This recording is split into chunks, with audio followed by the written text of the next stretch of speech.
بزرگوں اور بھائیوں، ہم میں سے جو بھی باپ ہے، اس کی اولاد ہے، اس کو ایک بات کا خوب تجربہ ہوگا، وہ یہ ہے کہ اگر اس کی اولاد بیٹے بیٹیاں اپنی ضرورتیں باپ سے مانگیں تو باپ کو بڑی خوشی ہوتی، وہ نہ مانگے تو بھی باپ ان کی کفالت کرتا ہے۔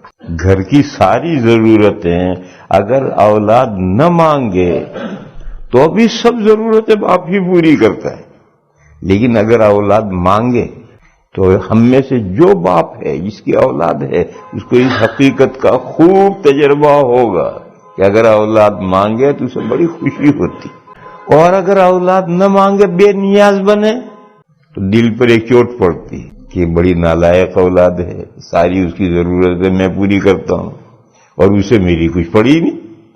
یہ ایک ایسی حقیقت ہے جس سے ہم سب گزرے ہیں اور گزرتے رہتے ہیں۔ جس کی بھی اولاد ہے وہ اس حقیقت کو جانتا ہے۔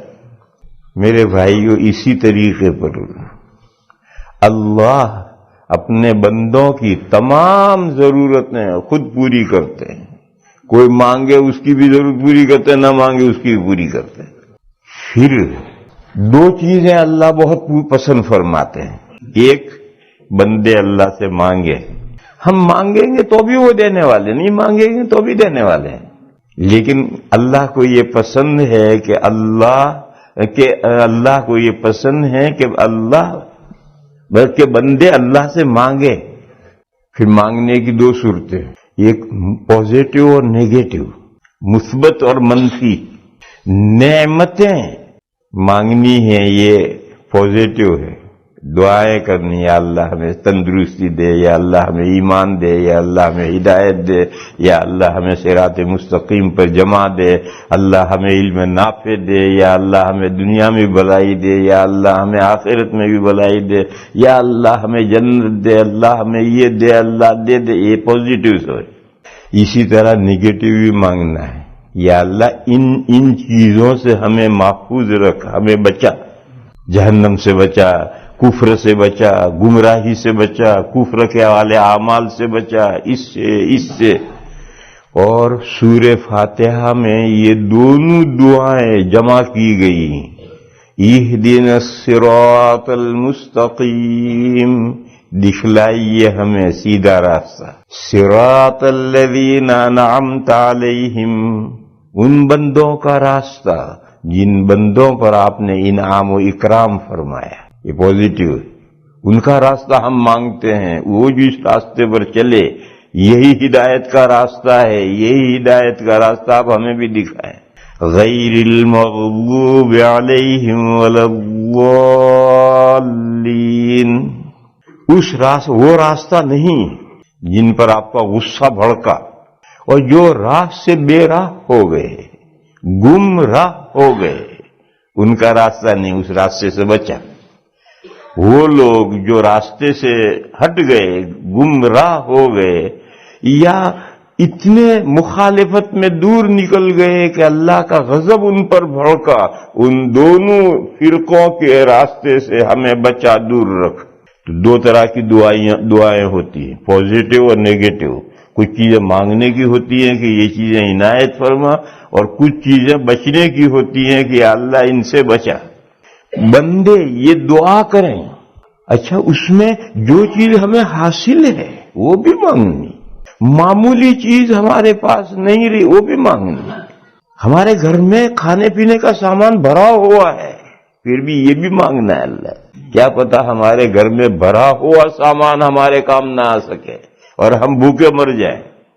ذرا سی ضرورت ہے وہ بھی اللہ سے مانگنی ہے۔ حدیث شریف میں ہے کہ اگر چلتے چلتے تمہارے چپل کا تسمہ پٹی ٹوٹ جائے تو وہ بھی اللہ سے مانگنی۔ ہر چیز اللہ سے مانگنی۔ کیوں مانگنی؟ ان کو اس سے خوشی ہوتی ہے۔ کیوں خوشی ہوتی ہے؟ ہم اپنے نفوس میں جانتے ہیں، ہمیں بھی خوشی ہوتی ہے ہماری اولاد جب ہم سے مانگتی ہے۔ دوسری بات، اللہ تعالیٰ کو یہ پسند ہے کہ بندے کو اللہ جو نعمت دے، مانگنے کی وجہ سے دے یا بغیر مانگے دے، بندہ اس کے شکر گزار ہو۔ کفر ناشکری نہ کرے، یہ اللہ کو بہت پسند ہے۔ سادہ حالت میں رہے، یعنی نہ کفر کرے نہ شرک کرے، یہ حالت اچھی ہے، مگر یہ بھی پسند نہیں۔ پسند ہے بندہ اللہ کی نعمتوں کے شکر گزار بنے، اور ناپسند ہے کفر کرے، انکار کرے، ناشکری کرے، یہ اللہ کو ناپسند ہے۔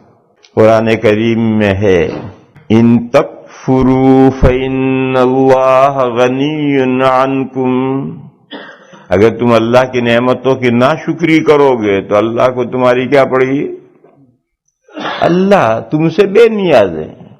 حدیث شریف میں فرمایا گیا کہ اگر تمام آسمان والے اور تمام زمین والے شیطان جیسے سرکش بن جائیں تو اللہ کے ملک میں کوئی کمی نہیں آتی، اور فرمایا کہ تمام آسمان والے اور تمام زمین والے نبی پاک صلی اللہ تعالی علیہ وسلم جیسے نیک بن جائے تو اللہ کے ملک میں کوئی اضافہ نہیں ہوتا۔ بس اگر کوئی ناشکری کرتا ہے اسی کا بگڑے گا، اللہ کا کیا بگڑے گا؟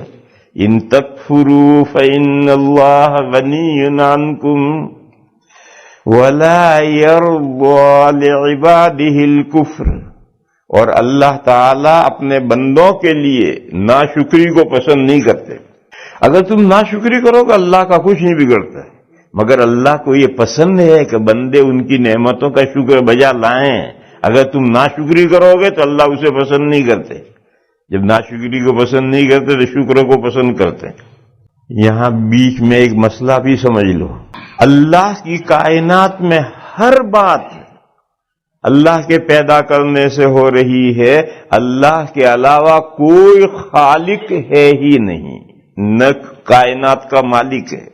جب کائنات اللہ کی ہے، پیدا اللہ نے کی ہے، مالک دوسرا کہاں سے ہو جائے گا؟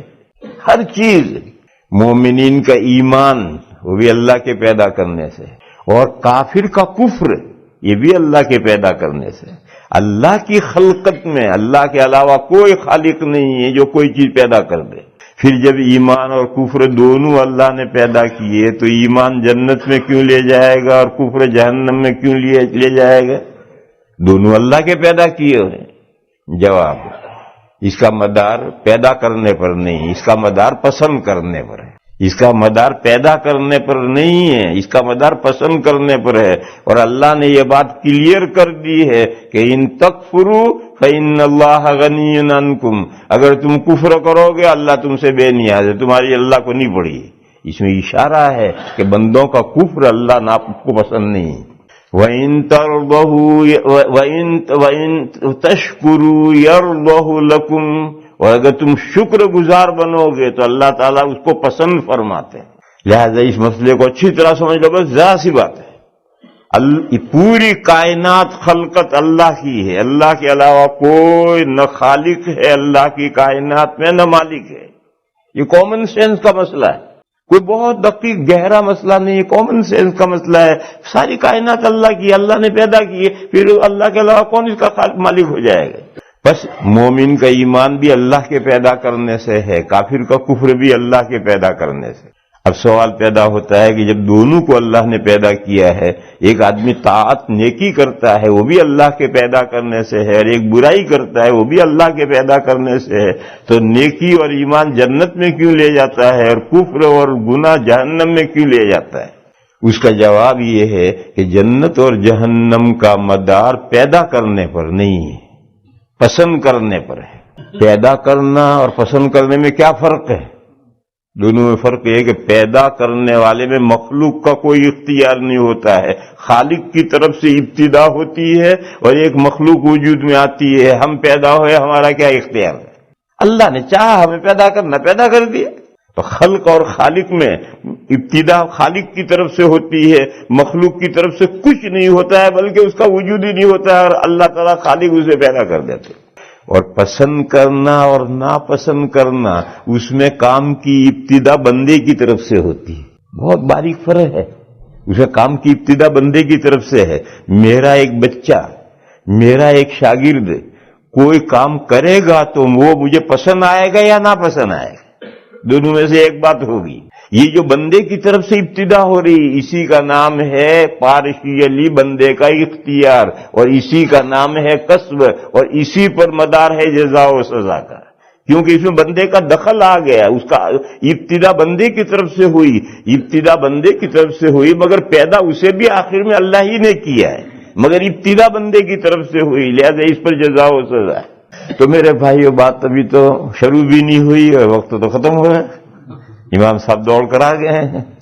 تو میں عرض یہ کر رہا تھا کہ اللہ کو دو باتیں پسند ہیں، ہم مانگے نہ مانگے وہ تو ہمیں دینے والے ہیں، وہ ہمارے خالق ہیں، اپنی مخلوق کے کیئر کرنے والے ہیں، ان کی حفاظت کرنے والے ہیں، اور الحی القیوم ہیں، وہ سدا زندہ ہیں، وہ اپنی کائنات کو تھامنے والے ہیں، مگر دو باتیں ان کو پسند ہیں، ایک بندے مانگیں، پازیٹیو بھی نیگیٹو بھی، یہ اللہ کو بہت پسند ہے، اور دوسرا اللہ جو کچھ مانگنے کی وجہ سے یا بغیر مانگے اللہ جو نعمت دیں اس پہ شکر بجا لائیں، اللہ کی کسی نعمت کی ناشکری نہ کریں۔ میرے بھائیوں، بزرگوں اور دوستوں، یہ ماہ مبارک چل رہا ہے اور ماہ مبارک کا آخری عشرہ لگنے والا ہے۔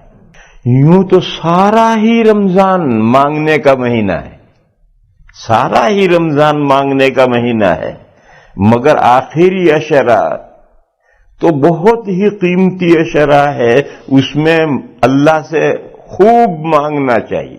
نبی پاک صلی اللہ تعالی علیہ وسلم سے پوچھا گیا کہ یا رسول اللہ، اگر کسی کو پتہ چل جائے کہ شب قدر فلاں رات ہے، ایک شخص نے پوچھا کہ یا رسول اللہ، اگر مجھے کسی طرح سے پتہ چل جائے، کسی قرینے سے، کسی علامت سے اگر مجھے پتہ چل جائے کہ شب قدر فلاں رات ہے، تو میں اس رات میں کیا دعا کروں؟